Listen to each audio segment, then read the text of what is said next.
যেই কোনো এনিমিকে মারার পরই আমাদের সব লুট ফালিয়ে দেওয়া লাগবে এবং যে এনিমিকে আমরা মেরেছি ওই। তোমরা নিশ্চয়ই গেমের থাম্বনেল দেখে বুঝে গেছো যে এই গেম প্লেটা কিসের হবে। এই গেম প্লে হবে এই লুট box. So what's the day? Alright, জানিয়েছি আমি নেমে গেছি ক্লক টাওয়ারে। সো আমরা ক্লক টাওয়ারে নামছি। এই নামতে থাকি ততক্ষণে তোমরা আমাদের ভিডিও লাইক করে ইউটিউবে দেখে থাকলে চ্যানেলটিকে সাবস্ক্রাইব করে দাও, আর ফেসবুকে দেখে থাকলে চ্যানেলটিকে ফলো এবং লাইক করে দাও। তো বেশি কথা না বলে চলো গেম প্লে ভিডিও দেখা যাক। সো আমরা ক্লকটায় নেমে প্রথমে হাতে পেয়ে গেলাম ইউএমপি। তারপরে ইউএমপি করার পরে সেটে গিয়ে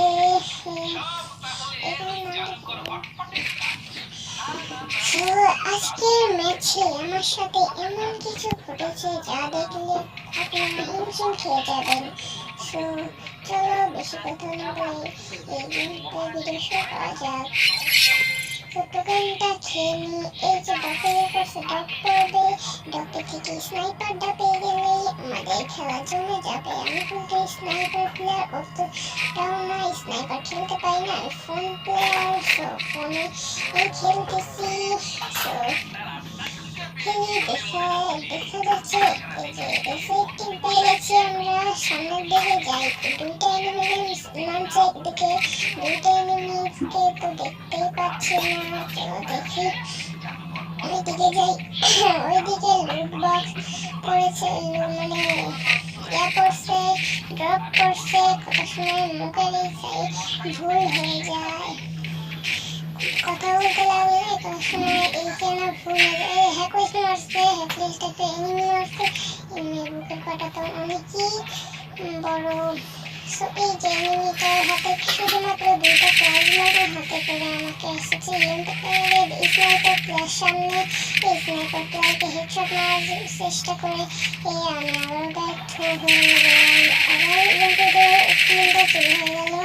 এখন এখানে গ্লোয়াল ফেলে মেডকিট করা লাগবে। মেডকিটটা করে এই যে ডাবলাম পেয়েছি, আর এই ডাবলামটা তুলে তারপর মেডকিট করে সুপার মেডকিট ছিল আমার পিছন থেকে ম্যাক্সিমাম দেওয়া মেরে দিয়েছি।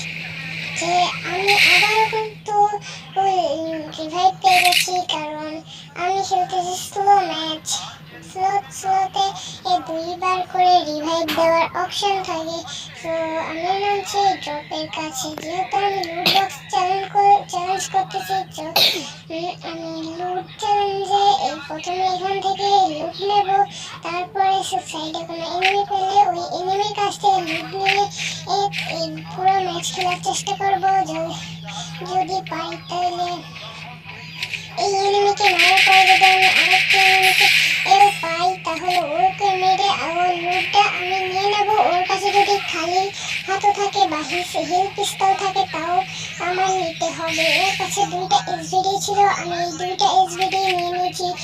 সো দুইটা এসভিডি নেওয়ার ওই যে সামনে আরেকটা এনিমিটাকে টুকুস করে বাড়ি মারতে গিয়ে আমারই চান্দুকুয়ে পড়ে এর অবশেষে মেরে দিয়েছি। এখন লুটটা দেখি কি লুট আছে ওর কাছে। যাই জোরে যায় দেখি লুট কি লুট আনছে ও। ভালোই লুট আনছে, একটা গানও আনেনি। আমি সব গান ফেলে দিয়ে ওর পিস্তলটা নিয়ে নিলাম। পিছন থেকে মারছে, এখন আমার কি সিচুয়েশন হয়ে গেল। ও যে আমার লুট নেই, এই সময় আবার এনিমি এসে আমাকে মারছে, ফাইট হচ্ছে। সো এখন আমি কি করবো? এখন আমার পালানো ছাড়া কোনো উপায়ই নাই। এই সামনে যদি কোনো এনিমিকে পাই তাহলে মেরে ওর কাছে থেকে লুট নিতে হবে। এই হিল পিস্তলে কিন্তু আবার এই পিস্তলে কিন্তু আবার এই এক এসপিতে বেঁচে গেছি ভাই, এক এসপিতে বেঁচে গেছি।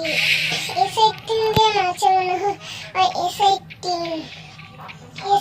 ছাড়া এই গুলি কখনোই লাগে না। দেখি আমি যাই একটু ওই সাইডে একটা এনিমি খাড়া আছে দেখতে পাচ্ছি। ওই এনিমিকে নো ইন্টারনেটে S18 দিয়ে মেরে দিল আমাকে। আমি তো শেষ। Bye guys.